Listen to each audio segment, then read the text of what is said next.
What are some factors? Because you just mentioned like one of the external factors, right? There are a bunch of distractions from whether it be your mobile device, some applications on your computer, different notifications, stuff like that. Those are a lot of external factors that kind of affect our productivity. What do you think are some internal factors that affect us?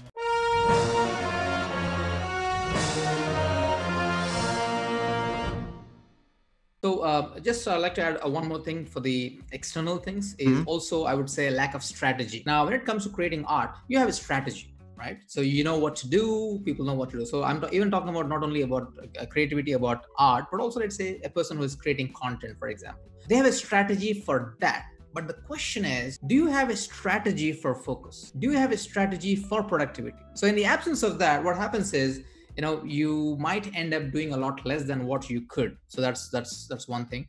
And the other thing is also overwhelmed. A lot of things happening, too much of information overload that also causes.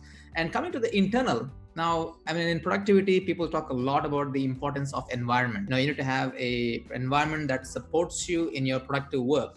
Now, many times when people talk about environment, they're usually talking about the place where they're working, the room they're working or the desk they're working. That is what the environment is all about. But also there's another environment, and that is your mental environment. What kind of mindset you have about. So there's this thing like, I'm just starting, but someone else is way up there. How can I even ever go there? So that kind of thinking is really not going to help. And that kind of environment, it's an environment if you talk about it. So that environment will not allow you to grow further. Let's say on a scale of 1 to 10, 10 is like the really like expert level. And 1, if people have doubts about their ability, that's perfectly fine. When you come to 5 or 6, even then, people might have some kind of things like, okay, am I really good enough? Can I really, improve my life? I mean, am I really making a contribution? Am I really worth it? Am I serious? Will people take me seriously? So what I've realized is, how would you know?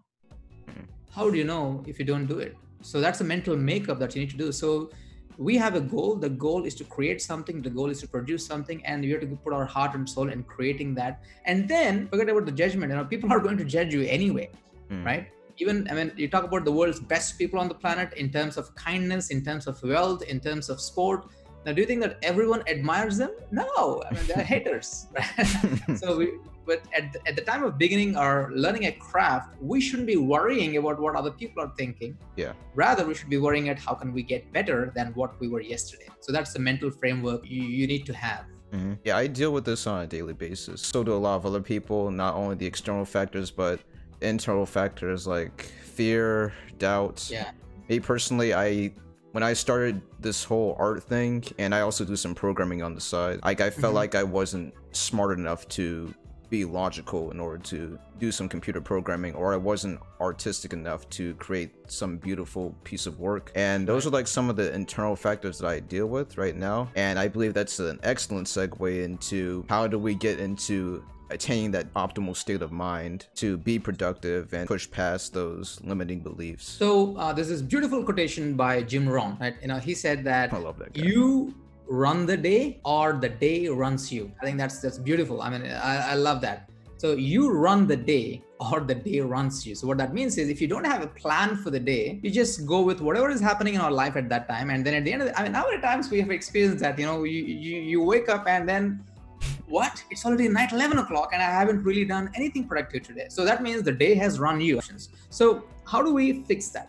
Right? So here are my quick ideas. The power of 3, I say. What are 3 big goals that you want to achieve by the end of this year? Now, everyone talks about goal setting. This is like, this is a very important thing. That's very important. But here's my very important question. And the question is, we have goal setting. People talk about New Year resolutions. But what I'm talking about, the 3 goals is, I want you to decide and clearly specify what exactly are the 3 goals and how would I know I've achieved it by the end of this year? Now, if we don't have a crystal clear goal, now, first of all, even if you have a crystal clear goal, there's no guarantee that you're going to achieve it. But if you don't even have it, forget about it. There's no way you can even get there. So the year level, how do you run the year is by having a just choose 3 different areas of your life. Okay, in my personal life, in my work life, and in my, I don't know, maybe in your case, it could be, in art, you could have a goal. In coding, you can have a goal, or in personal life, you can have a goal.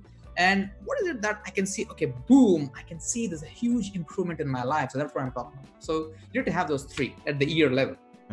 Let's come back to the daily level. Why the year level is important is because if you don't have the yearly goal, what happens is on 12th of June, when you're starting your work, the chances are pretty high we are doing work that is necessary and that is urgent for that day, but that is not important for achieving the goal by the end of this year.